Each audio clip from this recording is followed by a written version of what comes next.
Assalamualaikum warahmatullahi wabarakatuh. Yang pertama, apa sih hak asasi manusia itu? Jadi, hak asasi manusia atau yang biasa kita kenal dengan HAM adalah hak-hak dasar yang melekat pada setiap individu karena mereka manusia. Hak-hak ini melibatkan kebebasan dan juga martabat seorang individu, termasuk hak untuk hidup, kebebasan berpendapat, dan perilaku yang adil. Perlindungan HAM bertujuan untuk memastikan bahwa setiap individu dihormati dan dilindungi tanpa diskriminasi. Selanjutnya adalah contoh-contoh atau bentuk dari pelanggaran hak asasi manusia ini. Jadi yang pertama itu ada penyiksaan, diskriminasi rasial, penangkapan sewenang-wenang, penghilangan paksa, serta pelanggaran terhadap kebebasan berpendapat dan berkumpul secara damai.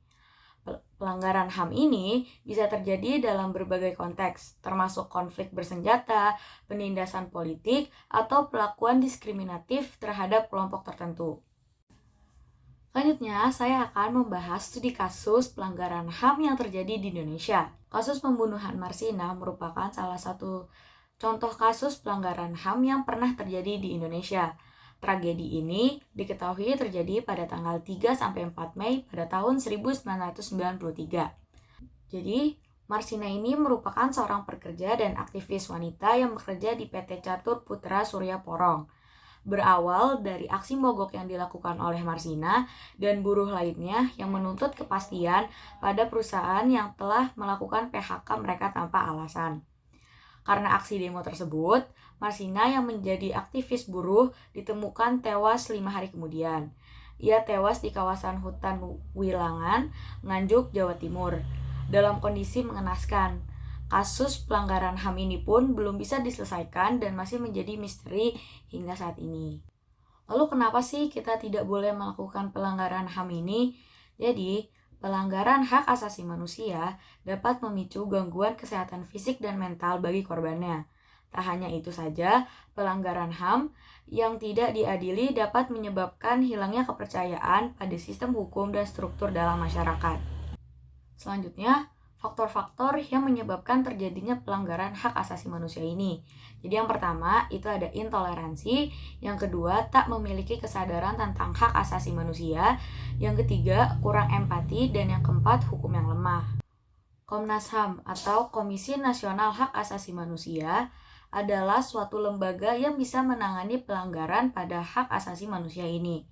Komnas HAM memiliki fungsi meningkatkan perlindungan dan penegakan hak asasi manusia guna berkembangnya pribadi manusia yang seutuhnya dan kemampuan berpartisipasi dalam berbagai bidang kehidupan.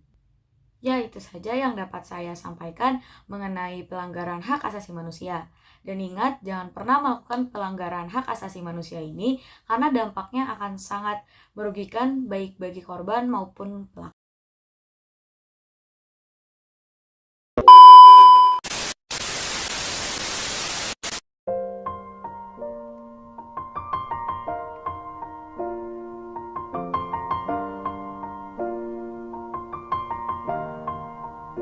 It's been a long day without you, my friend, and I'll tell you all about it when I see you again.